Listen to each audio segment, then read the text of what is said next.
네. 자, 그럼 좀 전에 우리가 총론이라는 영역에서 이제 어떻다라는 걸 좀 봤죠. 그러면 이제 두 번째입니다. 두 번째. 우리 행작은 7개의 이 무지개 색깔 갖고 있는데 두 번째. 바로 어디냐? 정책론입니다. 정책. 정책론. 자, 요 글자가 좀 작아서 잘 안 보이시는 분들은 파일 첨부해 뒀으니까 참고해서 보십시오. 네, 앞으로 본격적으로 이것 자체가 중요한 것이 아니라 여러분은 지금 입문 시간에 행정의 정책은 이런 거구나 이걸 느끼시면 됩니다. 알겠죠? 여기서 제가 뭐 외우라고 하는 것도 아니고 이걸 꼭 잡아두세요 하는 것도 아니죠. 그런 거군 하고 가볍게 보십시오. 알겠죠? 뭐 업무 시간 중에는 아니겠지만 쉬는 시간에 그냥 가볍게 담배 한 대 피우시거나 커피 한잔 하시면 뭐 그런 거지 이렇게 보시면 됩니다. 본격적인 것은 기본 이론 강의 전개에서 하나씩 경정 승진에 맞게 행작을 특화시켜서 강의가 진행될 거기 때문에 걱정하지 마십시오. 자, 그렇다면 두 번째 총론은 그런 것이 없고, 그래서 총론은 국가 역할을 어떠하다, 국가의 역할과 더불어서 현대행정은 어떤 것을 갖고 있고 이론적인 어떻게 갖고 있고 이념은 어떠한 것이고 그리고 그에 관련되는 여러 가지 행정을 둘러싸고 있는 접근법은 무엇이다, 이걸 봤다면 이제 전체적인 이 총론 범위에서 이제 정책이라고 불려지는 요소는 어떤 게 특징적이냐, 이 정책론은 행작 7개 파트 중에서 가장 늦게 최근에 최근이라고 하니까 근재 몇 년 내가 아니라 대략 한 70년대부터 본격화됩니다. 그래서 정책은 크게 본다면 정책 다시 들어가서 이 정책을 다시 세분화시켜 본다면 아젠다를 세팅하는 의제 설정이라는 게 있습니다. 의제 설정, 정책 의제 설정. 의제 설정이 있고 이 정책 의제에 따라서 이제 어떤 정책적인 결정이 일어나냐. 물론 결정을 위해서는 정책 분석이란 파트가 또 본격화되고 있고 이 분석 파트가 정책론에서는 여러분이 아마 좀 낯설어 할 겁니다. 네, 이것은 일반적인 접근론과는 좀 다른 접근합니다. 그러나 수험을 위한 접근에서는 제가 아주 쉽고 명쾌하게 해결을 드릴 테니까 어려워할 필요 없습니다. 분석이 있고 그리고 정책 결정이 있고 그 다음에는 정책 집행론이 있고 그리고 나서 정책 집행을 토대로 한 평가론이라는 요소. 아마 정책 파트에서 여러분이 제일 좀 낯설어 할 수 있는 것은 바로 요 분석과 평가 요 두 파트라고 보시면 됩니다. 두 파트. 그러나 그 파트는 굉장히 전공화된 용어들을 좀 쓰고 있지만은 두려워하지 마시고 그 부분을 제가 해결을 해드릴 겁니다. 그래서 이 정책이란 도대체 정책이란 뭐냐면 국가가 미래를 지향하여 어떤 가치 요소를 갖고 바람직한 국가 상태를 실현하기 위한 그런 구체적인 목표와 수행관의 어떤 플랜적 요소, 이걸 전부 다 정책이라고 보시면 됩니다. 정책론의 아버지로 불려지는 이 라스웰 같은 사람들이 바로 이 정책론을 구체하고 70년대에는 이 의제 설정과 집행 요소를 토대로 하다가 이제 뒤에 하면서 본격적으로 분석과 평가까지 따라붙으면서 이제 결정이란 이론까지 구체화된 거죠. 이게 정책론입니다. 자, 그래서 정책에 있어서 기본적으로 접근을 위해서 첫 단계에서 접근할 때는 이 정책이 어떻게 되느냐, 이제 학자적 분류가 있는데 이 로우이라는 아저씨가 대표적인데, 자, 행정학에서 제가 어떤 특정 학자가 나타났을 때 그 학자가 꼭 여러분이 수험적 관점에서 봐야 될 중요 학자면 제가 특별히 설명을 할 겁니다. 기본 강의 때. 그렇지 않고 언급하는 사람들은 그냥 흘려들어도 괜찮아요. 알겠죠? 곧 수업에서 정리를 해드릴 겁니다. 그래서 이 로우이라는 아주 중요한 아저씨의 이 정책 유형 분류를 토대로 해서 나머지 알몬드 포일이라든가 나머지 부분들 라이프 플랭클린 등에 의한 분류적 요소가 객관식의 대상이 됩니다. 이런 분류를 보고 그리고 나서 그렇다면 본격적으로 정책 의제란 정책이 되기 이전 단계에 있는 아젠다를 우리가 의제라고 부릅니다. 정책으로 앞으로 해결해야 될 어떤 과제 같은 것들이죠. 그래서 이 의제가 설정되기 위한 모형으로서 이제 접근 모형의 3가지가 나타날 것이고 그 모형별 특징들이 또 분류가 돼 있어야 됩니다. 그렇다면 정책 결정에 있어서 정치학적 성격의 영향을 많이 받아서 엘리트론과 다원론이란 2가지 견해에 의해서 정책학이 미국 내에서, 여러분 미국에서는 정책학, 행정학이 별도로 되어 있는 것이 아니라 그냥 정치학, 경영학 이렇게 분류되는 것들이 많습니다. 우리나라에서는 이걸 쪼개가지고 이건 정책이다, 이거는 뭐다 자꾸 이렇게 분류하는 거지만 미국은 사실 학문적 분류가 좀 뭐랄까 융합화되어 있다고 보시면 됩니다. 우리나라에서 쓰는 용어랑 약간 달라진 점이죠. 자, 그걸 감안하셔서 일단 정치학적 관점에서 좀 들어오는 엘리트론과 다운론의 권력적 접근에 대한 속성들을 가지고 각각의 모형의 특징을 한번 살펴볼 겁니다. 그리고 나서 해야 될 것은 이제 정책을 분석해 봐야 됩니다. 우리는 가장 좋은 대안을 선택하기 위해서 정책적, 수단적 대안을 분석하는데 여기에는 이제 기법들이 들어요. 기법들. 이 기법은 아주 테크니컬한 것들인데 꼭 행정학에만 있는 것이 아니라 어떤 의사결정론이라든가 경영분석이라든가 이런 곳에 있는 기법들과 유사한 면도 많고 사회과학적 분석론과도 연결되는 것들이 굉장히 많습니다. 그래서 이런 것을 보면 이 행작은 진짜 사회과학의 하이라이트, 거의 종합적 수준에 있는 과목이다라는 걸 아마 확인하실 수 있을 겁니다. 그것을 쉽고 명확하게 여러분이 헷갈리지 않도록 정확하게 구별해서 개념을 딱 장착시켜 드리겠습니다. 자, 이 분석의 가장 대표적으로 많이 볼 수 있는 것이 바로 BC 분석, 비용과 편익 분석. 여러분이 만약에 경무 계열에 계신다면 아마 이 BC 분석을 좀 해보실 가능성, 뭐 여러분 직접 하지는 않을 거예요. 거의 다 연구 용역 주거나 아니면 대학 교수에 대해 의뢰하는 경우가 많은데, 그러나 결과물이 BC 분석 결과가 어떻습니다, EC 분석 어떻습니다 하면 결과가 어떻다는 것 정도는 이제 여러분이 대충 이런 거군 하고 볼 수 있어야 되겠죠. 그래야 경쟁 승진으로 갈 수 있겠죠.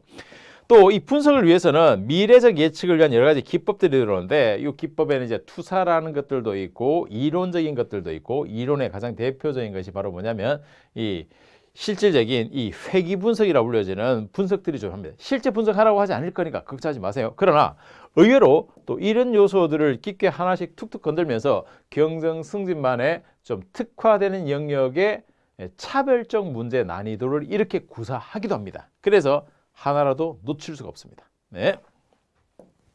델파이라든가 브레인스토밍에 의한 분석적 기법도 접근법에서 우리가 특징과 객관식에 의한 준비를 해둘 필요가 있습니다. 그리고 이제 결정을 해야 되겠죠. 이 결정은 좀 이론화되고 있는 것들인데, 그래서 결정을 위한 모형들이 여러 가지가 유형으로 나타납니다. 그래서 대표적으로 합리적 정책 결정 모형, 점증적 결정 모형, 만족 모형, 최적 모형, 쓰레기통 모형, 그리고 앨리슨 1, 2, 3 이 세 가지 모형 등등, 이 모든 걸 또 다 보시게 될 겁니다. 여기는 거의 뭐 모형의 세상이다라고 보시면 됩니다. 모형의 세상은 또 모형에 맞게. 그래서 이 행작이 영역별, 파트별 접근과 성격과 내용이 다 다양합니다.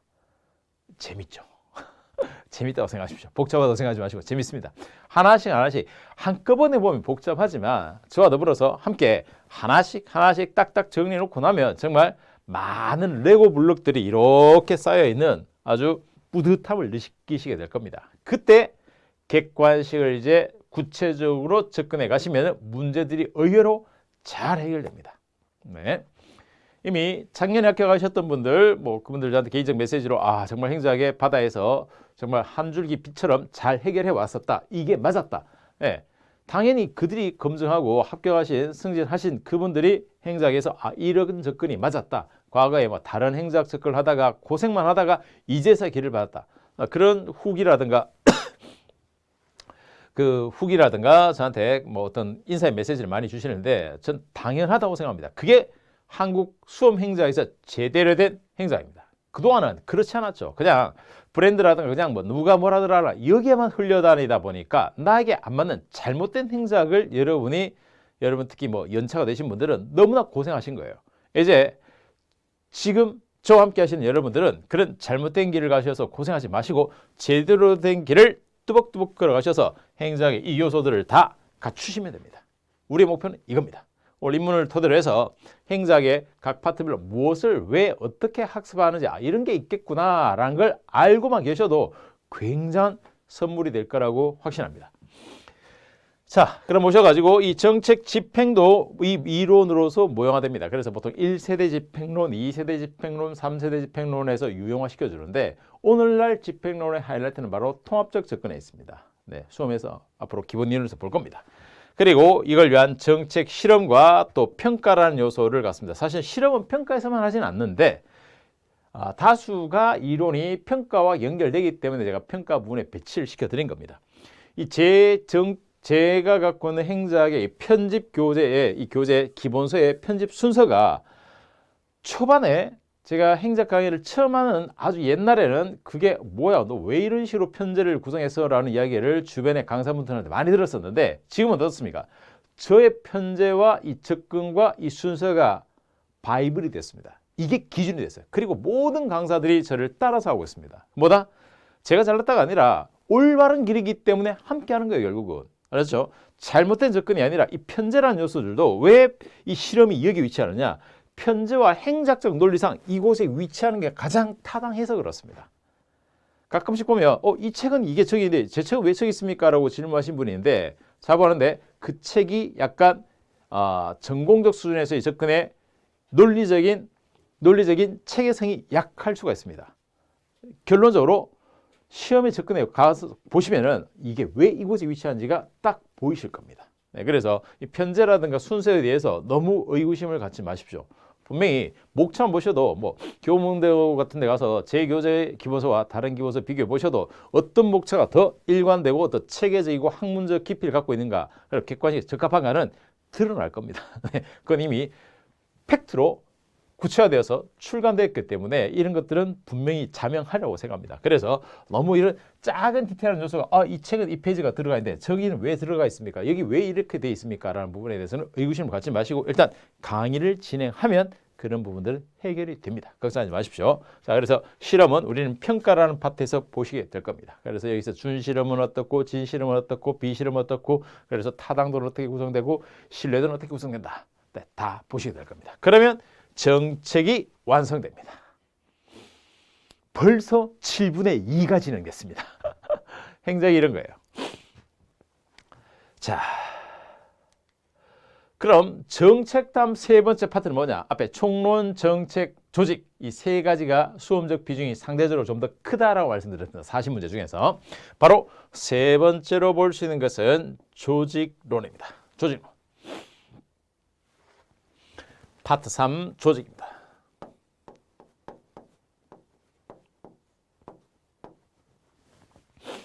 실제 조직론은 조직 구조학, 조직 환경학, 조직 구성원, 이 조직 심리 이런 영역별로 조직론이라는 게 그냥 조직론이 아니라 또 아주 세분화되어 있습니다. 학문적으로 간다면.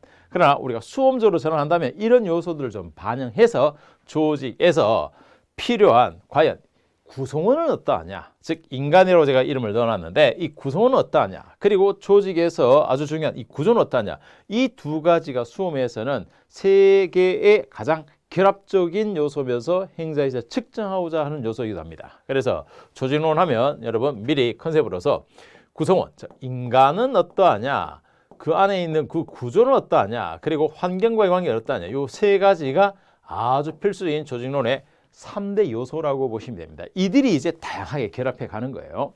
자, 그래서 그 인간이라고 했을 때 구성원은 조직에서는 일을 전제로 하니까 그럼 일을 하도록 구성원들이 어떻게 일을 하도록 할 수 있을 것인가에 대한 고민들이 결국은 동기부여라는 논리로 만들어지게 됩니다. 동기부여. 모티베이션을 시켜주는 거죠. 동기부여는 크게 내용 이론과 과정 이론, 즉 이 과정 이론은 조금 심리학적 접근을 많이 합니다. 그래서 심리학 접근에 있는 이 과정 이론 계열과 또 그 근원에 있는 욕구적 측면을 다루게 되는 내용 이론이라는 이 개념에서 이제 학자별로 분류가 돼요. 그래서 메슬로우, 허즈버그, 아담스부터 시작해 가지고 이런 여러 명의 학자들이 학자별 개념들을 정리한 영역인데 바로 이 영역입니다. 동기부여로 학자별 정리를 할 겁니다. 그리고 이 조직이라는 것 자체가 조직이 이제 흔히 크게 본다면 이제 관점에 따라서 고전 이론, 신고전 이론, 현대 이론 이렇게 이론 자체로도 분류해 볼 수 있고 그렇다면 이 이론 안에 있는 이 구조, 조직이 갖고 있는 프레임적 구조는 또 어떤 특징을 갖고 있느냐? 이 구조론적 관점으로 들어갔을 때 여기에는 이제 여러분이 대표적으로 볼 수 있는 관료제. 관료제는 여러분이 지금 근무하고 있는 경찰 조직이야말로 경찰과 군대는 관료제의 거의 상징적이면서 아주 대표적인 조직입니다. 이 관료제가 있고 이 관료제가 갖고 있는 문제를 해결하기 위하여 이 탈관료제 혹은 후기관료제 논리가 나오죠. 이 탈관료제, 후기관료제가 이 전통 관료제보다 수험에서 제일 중요하고 이거 아주 중요합니다라고 제가 작년 강의에서 엄청 강조했었고 제 책에서 어마어마하게 강조를 했었는데 여기에서 작년 시험에 7급 그리고 뭐 기타 경정승진에 들어있는 문제들이 들어올 게 다 들어왔습니다. 다 적중했죠.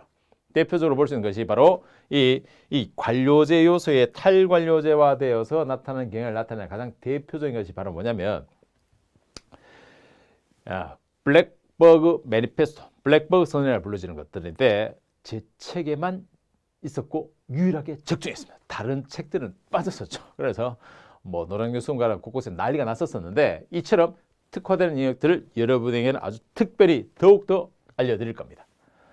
자, 그리고 그 외에 이제 공식 집단, 비공식 집단이라든가 복잡성이라든가 또 조직에서 우리가 특별하게 다루는 것 중에 하나가 또 공기업입니다. 공공기업을 운영하는 법률상의 공기업적 요소를 그리고 책임 운영기관이라든가 이 위원회라든가 이런 요소의 다양한 구조적인 모습을 볼 겁니다. 그러면 이제 조직의 이 관리적 측면을 봤을 때 환경과의 관계, 요 요소도 굉장히 현대 조직 요소에서 중요하죠. 환경. 그래서 환경에 대해서는 임의론이라는 접근이 있고 그리고 결정론이라는 접근이 있는데 두 계열에 따른 접근, 환경론은 거의 시험에 최근 들어서 아주 단골 메뉴가 되고 있죠. 왜 그럴까? 나왔으니까 나오는 게 아니에요. 왜 그러냐? 현대 행사학자들의 이 조직 환경론에 대한 관심도와 이걸 전공한 교수들의 분포가 증가되어서 그렇습니다. 그냥 나오니까 중요해요. 이게 아닙니다. 네. 그런 식으로 그냥 기출됐으니까 중요해요. 이런 식으로 하는 것은 행사학의 제대로 된 실력을 갖추는 게 아닙니다. 그건 그냥 과거 가지고 대충 때려대는 것밖에 없죠. 그게 아니라 우리는 앞으로 올해 즉 26년 시험에 들어올 것이 무엇인가를 준비하는 미래 예측적 학습입니다. 그건 뭐다? 이론적 흐름의 전공에 탄탄한 토대가 있어야 됩니다. 그 없이는 안 되는 거죠. 물론 여러분에게 그 토대를 쌓으라고 하는 건 아닙니다. 제가 쌓아둔 토대를 토대로 해서 여러분의 그 방향과 내용을 알려드릴 겁니다. 그러니 그냥 나왔으니까 중요하니까 몇 번 나왔으니까 중요해요. 이런 식의 마구잡이식의 논리는 행사학에 먹히지 않는다는 점을 여러분이 알고 계셔야 됩니다. 뭐 학습하시다 보면 팔랑귀처럼 옆에서 누구는 어떻다더라 누구는 어떻다 이런 이야기 많이 들으실 텐데 흔들릴 필요가 없습니다. 가야 될 길이 명확하고 그 결론에서 결국 여러분이 고득점 합격하는 그 결과가 중요한 거지 그 과정상에서 이렇다더라 저렇다더라 작은 욕심에 여러분 자꾸 흔들리시면은 시간은 제한돼 있는데 언제 다 하시겠습니까? 다 할 수 없습니다. 그래서 가장 정확하게 전국을 찌르면서 체계적이면서 접근을 전공에 맞게 하실 필요가 있습니다. 자, 그래서 이 환경, 요 수업 때도 아주 강조하게 될 겁니다. 그리고 관리적 요소에서 또 하나 필요한 것이 바로 이 리더십인데, 요 리더십도 이제 학자별 영역, 즉 조직론에서는 학자별 영역에 의해서 조금 분류되는 것들이 이 동기부여와 이 리더십 이 두 가지 파트입니다. 두 가지 파트 학자별 정리를 할 거고 그리고 나서 이제 해야 될 것은 바로 뭐냐면 이제 조직의 개혁, 혁신이라고 할 수 있겠죠. 그래서 혁신을 위한 최근에 이제 여러 가지 기법적인 이론들이 많이 증가하고 있는데 그 중에 대표적으로 볼 수 있는 것이 바로 이 학습 조직, 아주 중요한 학습 조직입니다. 제가 아주 강조하는 것들은 기본 이론도 아주 체계적이면서 더욱더 심화시켜서 갈 겁니다. 그리고 MBO, TQM이라든가 SM까지 물론 이게 끝은 아닙니다. 요즘 뭐 위기관리, CM이라든가 위기관리까지도 확장한다면 얼마든지.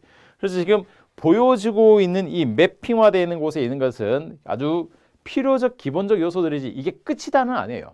그래서 행사학은 당연히 시험이 이런 논외에서도 터질 수는 있습니다. 그러나 이런 건 언제 잡는다고 했죠? 나중에 심화 단계 끝난 다음에 잡는 거지 기본 이론 하면서 이걸 다 하면 7년 공부하셔야 됩니다. 7년. 아셨죠? 그래서 현실 적합성을 항상 고려하면서 여러분의 경쟁에 맞는 수험 적합도도 고려한 상태에서 학습이 이루어야 되는 것이 그냥 다 하겠다는 욕심만 갖고 계시면은 결국 어느 하나도 제대로 못하고 주저앉게 됩니다. 또 여러분 행장만 하시는 것이 아니라 다른 과목도 학습을 하셔야죠. 네, 그 요소를 저는 충분히 배려하고 고려할 겁니다. 네. 그러나 우리 행작은 그렇다고 이런 것들이 다 놓쳐지는 그냥 듬성듬 대충 하는 강의는 절대 아닙니다. 다 할 수 있습니다. 즉 복잡해 보이지만 하나의 궤도에서 궤를 꿰고 그리고 추가할 것들은 아주 필수 요소를 추가해서 체계를 잡아내고 나면 결국 이런 브리타가 터진다 하더라도 브리타가 터질 수 있겠죠, 당연히. 네, 그건 이 한두 문제는 그 누구도 예측할 수 없겠지만은 이 브리타마저도 이 체계 속에서 시험장에서 여러분이 해결해 갈 수 있는 것, 이게 진짜 진정한 실력이죠. 이 점을 지향해 갈 겁니다. 네, 당연히 이루어냅니다. 자, 그럼 조직을 봤으니까 자, 세 개의 총론을 봤습니다. 정책을 봤습니다. 조직을 봤습니다. 그렇다면 이제 또 다르게 접근해 봐야 될 것은 바로 행정에 있는 그 구성원, 즉 인사행정이라 불려지는 요소입니다. 네 번째, 인사행정.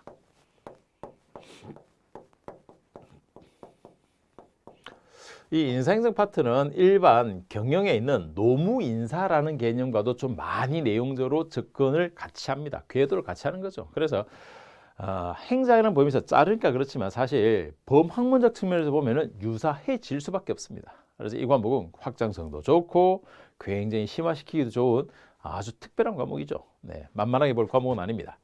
자, 인사행정이라고 불려지는 곳에서는 이제 조직 안에 있는 이 구성원들이 어떻게 움직일 것인가, 말 그대로 사람에 대한 이야기가 주목됩니다. 그렇다면 사람을 위해서라면 인사행정은 첫째, 채용을 해야 되겠죠. 그래서 채용이라는 부분이 있고, 그럼 채용된 다음에는 그냥 내버려두면 다 됩니까? 아닙니다. 그래서 직무 관리라는 요소가 들어가면서 계속적 관리를 해줘야 됩니다. 그리고 그 관리 속에서 인사 기획도 해야 되고, 그렇다고 해서 또 최근 강조하는 것들이 이 개개인에 대한 권익적 측면에서 권리 보호도 인사행정에서 아주 중요합니다. 예를 들어 노조 활동부터 시작해서 어떤 기본적인 법적 테두리 내에서의 대표적인 국가공무법이라든가 여러분 같은 게 경찰공무법이 되겠죠. 이런 법적인 보호, 권리 보호와 그리고 이런 것들을 위한 이론적 전개, 이게 결합되어서 이제 인사행정이 만들어집니다. 자, 다시 보면 인사행정의 기본적 이론 전개는 당연히 미국 이론을 전제로 해서 들어간다면은 미국 이론에 나타나고 있는 엽관제, 실적제, 뭐 이런 것들은 아마 여러분이 경찰학이라든가 실무정합할 때도 한번 들어보셨을 겁니다. 당연히 들어보셨었겠죠. 왜? 행자에서 제가 파생됐다고 했죠. 그렇게 가져간 겁니다. 제가 경찰학 강의도 하지만 경찰학 강의할 때도 바로 이런 요소들에서 전공적 요소의 핵심을 잘 잡아드리고 있습니다. 자, 그래서 우리는 행자이다 보니까 한 단계 더 나가서 직무 분석과 직위 분류제, 계급제에 대한 요소까지도 들어가게 됩니다. 이런 이론적 전개 속에서 이 미국식의 발달이 한국 인사행정의 발달로 이론 발달이죠. 사실 우리나라 발달과는 좀 다르지만, 그래서 행자학은 특별한 언급 없으면 사실 미국 이론이에요. 미국 이론을 끌어다가 그냥 붙이는 겁니다. 한국 건 언제 하냐? 네, 한국이라고 할 때만 하시면 됩니다. 자, 그래서 이런 전개 속에서 최근 들어서 이 적극적 인사행정도 현대 인사행정의 방향성으로서 굉장히 관심을 많이 갖고 있습니다. 다 볼 겁니다. 자, 그렇다면 기본적으로 채용과 관련되는 임용이라는 파트가 존재하죠.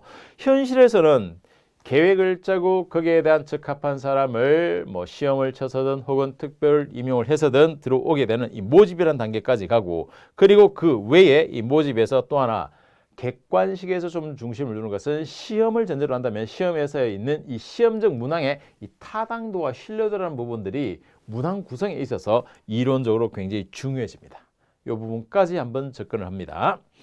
그리고 직무적 관리를 위해서 대표적으로 볼 수 있는 것이 바로 뭐냐면 승진과 급여. 급여는 뭐 생각만 해도 기분이 좋죠. 한 달에 2번씩 꼭 여러분에게 기쁨을 주는 날이 있죠. 꼬박꼬박, 따박따박. 네, 기본급과 수당을 받는 날이 될 텐데, 바로 급여라는 것만 있는 것이 아니라 승진한 요소도 굉장히 인사관리에 중요합니다. 어떻게 보면 여러분이야말로 지금 승진을 위해서 심사 승진이 아니라 시험 승진을 준비하고 계신 거죠. 비율적인 요소에 조금 불리함을 좀 갖고 있지만, 그러나 시험 승진도 충분히 여러분의 노력에 의해서 달성될 수 있는 아주 중요한 요소들이죠. 자, 그래서 승진이라는 요소는 어떻게 이론화되느냐 볼 겁니다. 그리고 채용돼서 일을 했으면 뭐 평가를 하겠죠. 바로 금평입니다. 금평. 네, 우리 경찰 같은 경우에 총경 이하는 금평 평가를 받도록 하고 있죠. 네. 금평, 그래서 금평을 위한 기본적인 BRS 도표식이라든가 각각의 기법의 장점과 단점들을 살펴보고, 그리고 교육훈련과 나머지 배치 승진에 대한 요소를 관리라는 측면에서 두 가지를 동시에 볼 겁니다. 그리고 나서 또 하나 최근이라는 게 뭐 갑자기 몇 년 내는 아니지만 전통적으로 좀 더 강화되고 있는 것이 바로 이 공무원 개개인에 대한 권익보호입니다. 경찰관 개개인에 대한 권익보호도 마찬가지지만 대전제는 사실 국가공무법이고, 그리고 경찰 같은 경우 경찰공무원법이 바로 국가공무법의 특별법으로서 존재하고 있겠죠. 이런 법체계 속에서 존재되는 겁니다. 여기에다가 이제 공무원 단체라든가 그리고 징계 그리고 관련되는 기타 법으로서 이해충돌방지법도 있고 김영란법도 있고 부방위법, 김영란법들도 있고 그리고 이런 관련된 세부적 시행령까지도 이제는 시험 대상이 되고 있죠. 그래서 이런 것들을 법적 관점에서 별도로 한 번 더 부가적으로 정리를 해서 들어가게 될 겁니다. 기본 이론과 또또북에서 다 정리합니다. 자, 이런 부분들 체계. 그러면 이제 인사행정의 전체적 체계는 완성된다라고 보시면 되겠습니다. 네. 그래서 한꺼번에 처음 보면 복잡하지만 요렇게 하는구나 딱 알고 나면 간단하죠. 네, 그래서 그 체계들이 다 완성되고 나면 이제 반복 학습하시면서 익혀주시면 됩니다. 네, 한 번 들었다고 다 할 수는 없겠죠. 그러나 반복하면 충분히 경전을 준비하실 여러분의 지적 수준과 노력이라면 충분히 가능합니다. 이미 가능했었고 그래서 이미 여러분의 선배들이 이렇게 행작 고득점으로 합격해서 승진하셨죠. 네, 여러분의 차례일 뿐인 겁니다. 네, 안 되는 것이 아닙니다. 네, 자신감을 가지십시오. 자, 네 번째 인사를 봤으면 이제 뭐가 필요하냐? 머니. 제가 머니라고 그냥 웃자고 했지만은 사실 돈이 다는 아니에요.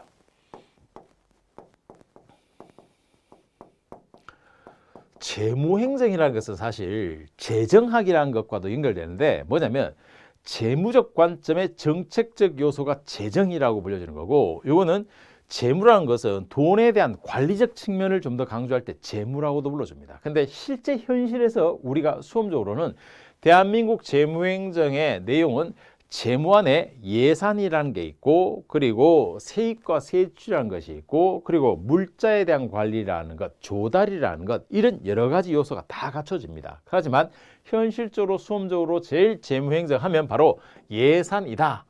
즉 재무의 뭐 90%는 예산이다. 이렇게 보셔도 그냥 예산론 사실 이렇게 봐도 됩니다. 결론적으로. 아셨죠? 그래서 재무라고 해서 뭐 재정 분석에는 재정학적 요소까지 넘어가지는 않을 거니까 재무는 예산이다. 그럼 예산을 둘러싸고 있는 행정적 이론들이다. 이게 재무행정이라고 보시면 됩니다. 그래서 이런 이론이 일반론적으로 어떻게 만들어지는가에 대한 체계적인 관점에서 이 돈은 본질적으로 너 마음대로 해보다는 통제와 그 활용에 대한 요소에 대한 역할적 제한을 엄밀히 하려고 합니다. 그래서 전통적 관점에서 나타나는 재무행정의 원칙 그리고 현대적 관점에 나타나는 신축성의 원칙들의 논리들을 한번 살펴볼 거고 그리고 이 돈은 왜 그런 돈이 그런 역할에 그런 사업을 하도록 결정되는가 이게 바로 그 유명한 키의 퀘스천이라는 건데 이제 키라는 사람의 논제에서 나타나는 건데 이걸 토대로 해서 사실은 재무행정적 이론 전개가 나타납니다. 그래서 총체주의, 재무적인 점정주의에다가 최근 들어서 나타나고 있는 이론으로서 최근 이론으로서 다중합리성의 논리라든가 그냥 들어보십시오. 다중합리성의 논리라든가 그리고 나머지 이 다중합리성이라든가 RTB를 불러주는 실시간 관점에서 예산론이라든가 이런 것들은 최근 이론인데 물론 우리 기본수와 또똑이 다 들어가 있었고 최근 기출에 다 적중했죠. 이 경향이라는 게 중요합니다. 이게 바로 예상이고 적중인 겁니다. 다 들어옵니다. 다 들어올 거예요. 다 들어와서 설명을 하고 우리는 이미 다 적중해 갔다는 점. 기출이 나오고 나면 이제 어떤 교재들 그걸 막 기출을 뺏겨가지고 계속 계산하는데 그게 아니라 우리는 앞서가는 접근을 합니다. 그렇기 때문에 항상 기출을 초월해서 기출은 당연히 들어오고 그 너머에 나올 것까지도 예상에 들어가고 맞추죠. 작년에 나왔던 이 성과평가에 대한 바로 재정 분석 파트까지도 우리 학습에서는 들어왔었죠. 네, 시험에 작년에 적중했던 내용입니다. 이런 식으로 앞서가기 때문에 항상 따라오는 교재와 앞서가는 저희 교재는 차이를 둘 수밖에 없습니다. 여러분 그 길을 가시는 겁니다. 네. 그리고 미국적 재무행정 이론적으로서 이제 LIBS부터 PBS, PPBS, 제로베이스까지 그리고 여기에다가 바로 최근에 나타나온 MPBS까지 신성과주의라고 불러줍니다. 신성과주의 요소. 그럼 이 신성과주의 요소가 한국엔 또 어떻게 반영되고 있을까? 이것도 아주 중요한 주제죠. 다룰 겁니다. 그리고 이 재무행정의 예산적 관점에서 본다면 일단 편성을 하겠죠. 행정부가 편성을 하고 그리고 거기에 따라서 국회가 심의를 하고 그리고 행정부가 집행을 하고 집행을 위해서는 또 통제도 필요하고 신축성도 필요하고 그리고 나서 결산이 일어나는 그래서 보통 3년 주기의 시간적 관점에 본다면 3년 주기의 재무적 행정의 사이클이 돌게 됩니다. 그 외에 그런 부분들에 대한 회계적 관점, 요 회계적 관점에서 흔히 이야기하는 부기 방법인 복식부기냐 단식부기냐 그리고 발생주의냐 현금주의냐라는 관점의 기본적 사항까지도 이제는 학습하고 계셔야 돼요. 이건 회계학이지만은 중급 회계학에 있는 기본적 요소를 이제 행정 범위 안에서 다룹니다. 그만큼 행정의 범위가 넓어진 거죠. 그리고 예산적 개혁, 앞으로의 방향성과 바람직한 개혁적 측면에서 봤을 때 나아가는 것이 OECD 국가는 기준이지 우리가 이미 사실 현실에서는 OECD 국가가 되었습니다. 사실. 그렇지만 이론적으로 앞으로 OECD 국가가 그랬었는데 앞으로 우리의 나갈 방향. 그래서 한국적 프로그램과 즉 프로그램 예산과 그리고 총액 배분 예산 자율 편성 제도 같은 것들은 굉장히 중요한 제도입니다. 여러분 수험적으로 굉장히 중요하죠. 그래서 차근차근 다 보게 될 겁니다. BSC까지. 자, 이렇게 하면 바로 재무행정의 요소가 짜자, 즉 예산론의 전체가 완성됩니다. 깔끔 뭐 별거 아니죠? 네, 쉽습니다. 여러분이 행정하실 때 오늘도 뭐 잠깐 몇 개 말씀드렸습니다만 일단 첫째, 잘 못 들어본 용어가 나타날 텐데 그 용어에 대해서 너무 두려워하지 마세요. 반복합니다. 걱정하지 마시고 또 용어를 아주 쉽고 여러분 수업에 적합하게 흔히 만이행작 실전 개념이라는 개념으로 제가 전환시켜서 알려드릴 겁니다. 걱정하지 마십시오. 그래서 이런 용어적인 낯섦을 먼저 특히 재무에서 해결해버리고 나면 이론적 전개에서 그리고 파생되어서 그리고 접근해가는 구조에서 무엇이 나타나는지를 딱 예측하고 있으면 이제 시험적 관점에 해결이 됩니다. 이런 걸 마무리하고 기출 보면 기출 정말 잘 풀립니다. 장담하는데 당연히 풀립니다. 그래서 기본 이론만 잘 들어두셔도 기출은 거의 70% 이상 해결이 될 수밖에 없습니다. 그게 바로 만행자입니다. 자, 그러면 다음 단계로 이제 6번째. 조직이 짜여졌고 사람이 구축되고 돈이 배분되었고 실행을 했고 그럼 뭘 한다? 그렇죠. 평가, 흔히 평가보다는 요즘 환류론이라는 환류라는 말을 좀 더 씁니다. 물론 환류라는 개념 안에는 피드백에 의한 통제적 개념을 동시에 갖죠. 그러나 요 6번째 챕터의 통제 환류 안에는 앞으로 정부의 또 다른 하나의 측면인 전자정부라는 이 요소도 통제 환류에서 봅니다. 보통 5급 고시 과목 같은 경우에 전자정부론이라는 하나의 영역이 별도로 있습니다만 우리는 함께 갑니다. 그래서 환류 통제에서 같이 볼 겁니다. 앞에서 이야기했지만은 그래서 이런 제 체계적 편제에 대한 부분들에 대해서는 제 책과 편제가 가장 수험의 기준입니다. 제가 그걸 구축한 거예요. 그래서 전자정부가 왜 여기 들어옵니까? 네, 고민하실 필요 없습니다. 알겠죠? 인사행제 통제가 왜 거기 들어갑니까? 고민하실 필요 없어요. 이대로 가시면 됩니다. 시험도 이렇게 나와요. 이게 제가 수십 년간 행정 강의를 하면서 어떻게 보면 수험가에서 제가 만들어낸 하나의 길이라고 보시면 됩니다. 아셨죠? 이 길을 아마 대부분의 강사들도 거의 다 따라올 수밖에 없을 겁니다. 따라오고 있고 거의 다 이런 구조를 가져갔습니다. 자, 그래서 환류와 전자정부는 내용적으로는 조금 다르지만 하지만 결합되어서 같이 간다. 네. 통제개혁에서 첫째, 행정통제라는 전통적 관점에서 어떻게 통제를 해야 될 것인가. 그래서 행정을 마음대로 하세요라고 할 수는 없겠죠. 그래서 내부적 통제, 외부적 통제, 또 여기에 이제 길버트라는 아주 중요한 사람들의 분류적 체계들이 또 들어오게 됩니다. 그래서 통제 부분이 만들어지고 이 통제와 더불어서 행정은 또 책임도 확보가 필요합니다. 현대 행정은 바로 책임 확보가 아주 중요한 관건이라서 그래서 제도적 책임이냐 자율적 책임이냐 책임의 다양한 유형들을 정리해 두어야 됩니다. 그리고 통제만 하고 머무는 것이 아니라 개혁도 해야죠. 나아가기 위한 개혁. 그래서 크게 접근법의 세 가지로서 구조적으로 접근해 갈 것인가 기술적으로 접근해 갈 것인가 아니면 행태적 접근할 것인가. 오늘날은 당연히 복합적 접근합니다. 복합적 접근해야 하는 것들. 이 접근과 더불어서 나타나는 것은 저항인데 개혁하려면 항상 저항이 따라요. 경찰 조직도 마찬가지죠. 바꾸자면 어떻습니까? 반대가 항상 들으죠. 그래서 반대가 맞다 틀렸다가 아니고 개혁이 맞다 틀렸다가 아니고 이 개혁하려는 방향과 반대하는 방향의 힘의 이 밸런스에 대한 부분들을 우리가 이론적으로 보는 겁니다. 그게 바로 뭐냐? 개혁과 저항의 극복이라는 겁니다.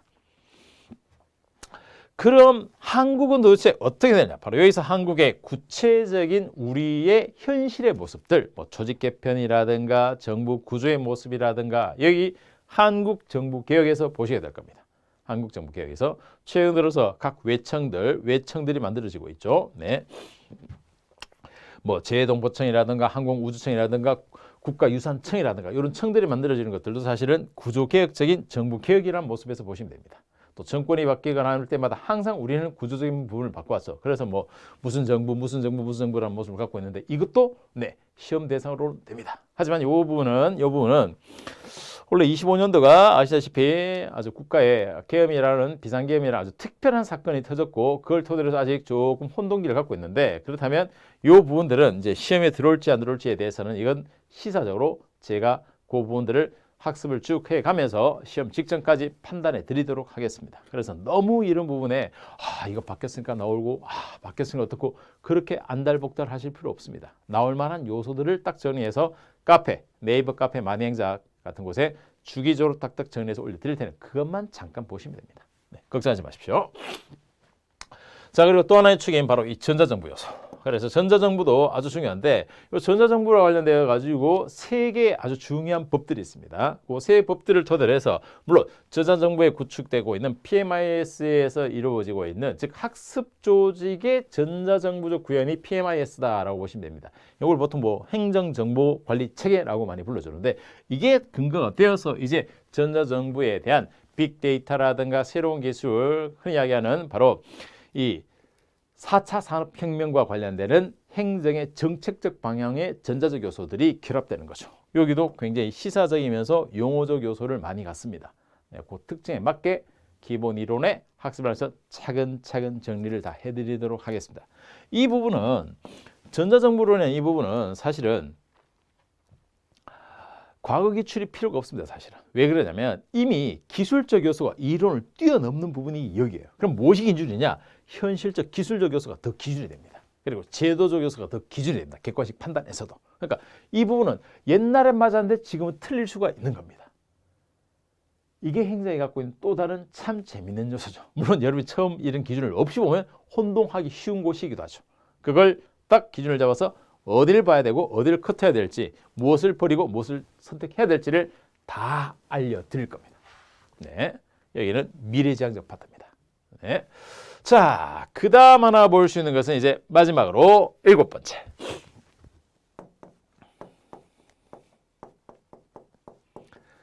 지방행정, 다른 말로 지방자치론이라고 해도 됩니다, 사실은. 그런데 지방자치론이라는 과목이 또 별도로 있다 보니까 우리가 보통은 지방행정론이라고 해줍니다. 지방행정론, 지방자치행정론, 지방행정론 다 같습니다. 네. 여기 명칭 가지고 너무 혼동 겪지 마십시오. 네. 제가 지방자치론이라는 별도 책을 냈더니 이건 또 뭐예요? 하고 엄청 고민을 하시는 분이 계시던데 같아요, 본질적으로. 네. 그럼 지방행정론과 자치론 행정론 다 똑같고 물론 공무원 7급에서는 여기를 별도 과목으로 가져가지만 우리 경정승진 행사에서는 이까지 안 가더라도 즉 지방자치행정론이라는 특별한 파트로 안 가더라도 지방행정론이란 일반론 파트 요까지는 수험에 들어옵니다. 네, 그래서 그 범위를 딱 골라서 요 정도까지라고 제가 알려드리는 것까지 학습하시면 됩니다. 오버해서 지방자치론의 영역까지 다 들어가실 필요는 없어요. 네.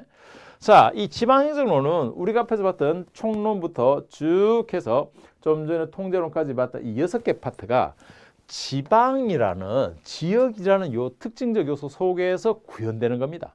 그래서 지방행정은 지역적 요소와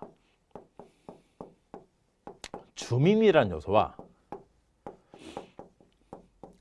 자치권이란 이 세 가지 요소의 결합이다라고 보시면 됩니다. 이게 핵심적인 3요소입니다.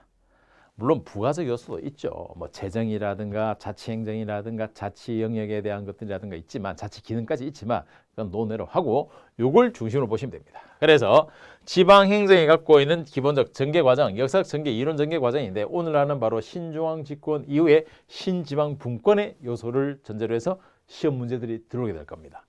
그리고 이 자치권이 이제 자치 입법권, 자치 재정, 자치 행정, 자치 조직 이런 요소를 갖고 있는데 자치사법이라든가 자치외교라는 건 없습니다. 그래서 자치권의 범위, 그래서 보통 여러분이 법과목 하실 때 조례 규칙 정도는 학습하실 거니까 이 요소까지도 볼 거고 그렇다면 구역, 지역이란 범위를 그냥 지역이다로 보는 것이 아니라 그걸 우리나라는 두 가지 계층, 즉 광역자치단체와 기초자치단체는 두 가지 계층 속에서 다시 체계화를 만들어놨습니다. 이것은 한국 제도가 이러하다.